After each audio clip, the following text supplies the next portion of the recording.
Salve Risori. Salve Catus. Alors après 2 épisodes intensifs sur comment ça fonctionne et pourquoi on a choisi ce sujet, la suite c'est quoi? Eh bien, figure-toi Catus que nous allons parler de l'obsession des humains pour le climat. Pour la météorologie exactement? Plus précisément. Mais tout ça c'est grâce à l'ONU et à l'OMM. Et ça depuis des décennies Catus, puisqu'ils travaillent avec les scientifiques, les gouvernements et les entreprises privées qui, elles, s'évertuent à vouloir maîtriser la météo. Comme s'ils réglaient un thermostat domestique.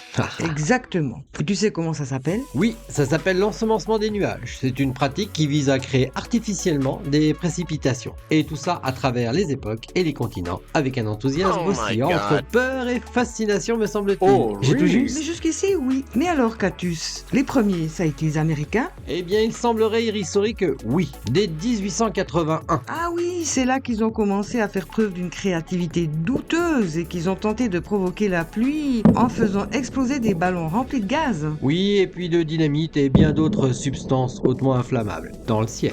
C'est malin. Mais les rapports des chefs d'expédition sur cette affaire, ils étaient enthousiastes sur ces pratiques. Alors oui, mais les résultats n'étaient pas au rendez-vous. Donc en fait, c'est un rencard raté. Un spectacle pyrotechnique inutile. Complètement. C'est drôle qu'on parle de tout ça.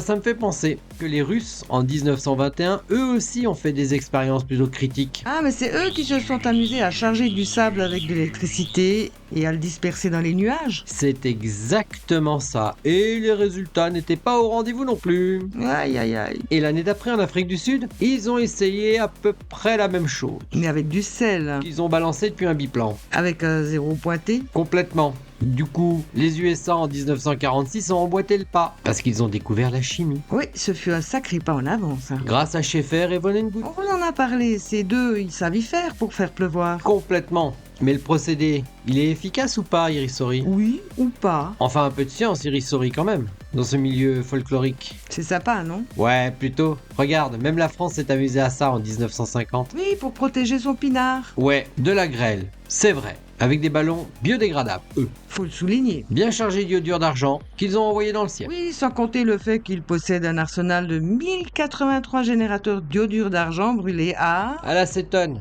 Magnifique. Dispersés sur une grande partie du territoire français. Mais rassurez-vous, c'est en plein air. Bon, on vous parle pas des risques liés à l'odeur d'argent et encore moins celle de l'acétone. Aucune étude d'impact n'est effectuée tant qu'il reste en dessous de 10 tonnes de matière. C'est exactement ça, normal. Parce qu'il n'y a aucune loi qui régule tout ça. Mais pas de panique, Catus, ce sujet finira par intéresser les autorités. Un jour, peut-être. Je te dis ça parce qu'en Helvétie, ils se sont aussi amusés à faire ça. Oui, pour protéger aussi leur pinard, et pas que. Et ça depuis 1960 quand même. Le monde viticole a même financé ces procédés, Catus. Oui, ils ont envoyé des avions à l'assaut des orages, pour les ensemencer. Mais du coup, ça marche ou pas? Eh bien, vu qu'une assurance helvète finance ces pratiques depuis 2018, c'est que c'est forcément efficace, non? Rentable. Possible. Faites votre choix. Remarque, ils ont bien essayé une autre méthode de 1977 à 1980. Ils l'ont même appelée grosse versouche. Un truc dans le genre. Oui, ça s'est déroulé dans la région de Lucerne. Exact. Et c'est la fameuse qui a réuni les scientifiques français, italiens et suisses. Tout à fait, ils ont tenté la méthode russe. Et c'était censé réduire la grêle de 70 à 90%. La bonne blague. Malgré leur radar dernier cri et les 330 capteurs, les résultats furent surprenants. Enfin, Irisori. Une étude de 5 ans, quand même, pour constater que la grêle est tombée en plus grosse quantité. Sans que les grêlons ne changent de taille, Catus. C'est ballot. Et ces informations, nous les avons grâce à l'OMM, qui depuis 1975 recense toutes ces expériences de modification du climat. Oui, mais attention, uniquement de ses États membres, Irisori. Ils tiennent même un registre. Oui, des projets menés par les gouvernements ou les entreprises privées. Oui, enfin, qui ont décidé que la météo devait leur obéir au doigt et à l'œil. Seulement celles que les pays ont bien voulu partager, Catus. Effectivement, Irisori. Il leur suffit de dire qu'ils n'ont rien fait et personne n'ira vérifier. Puisqu'il n'existe pas de réglementation. Mais des recommandations existent, dans les 4 langues nationales quand même. Je vous prie.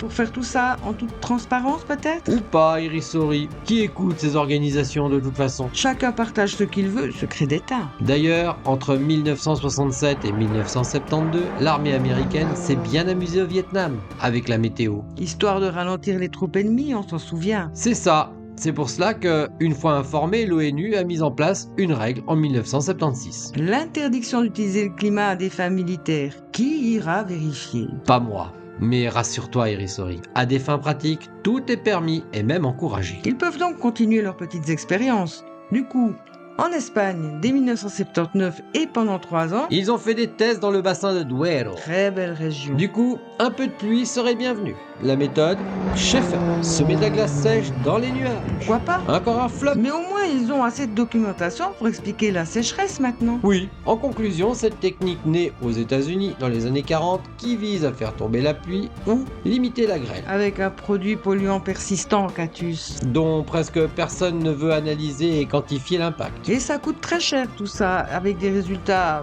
mitigés. Une 15% d'augmentation des précipitations? Oui, Irisori dans les meilleures études, parce qu'ils ne savent même pas pourquoi ça marche. Ou pas. C'est remarquable quand même. Du coup, c'est quoi ces traînées blanches dans le ciel? Eh bien, nous pourrions leur dire, Irisori. Mais avant, il faut qu'ils comprennent certains principes. Oui, alors déjà qu'ils ont du mal à suivre. Ok, mais en attendant, on peut déjà leur fournir une explication officielle peut-être. Oui. Mais est-ce bien toute la vérité qui se trouve sur ce document? In fine humain, si tu veux en savoir plus, regarde dans les liens. Il y a de quoi te faire vriller le cerveau. S'il t'en reste encore un. Ciao.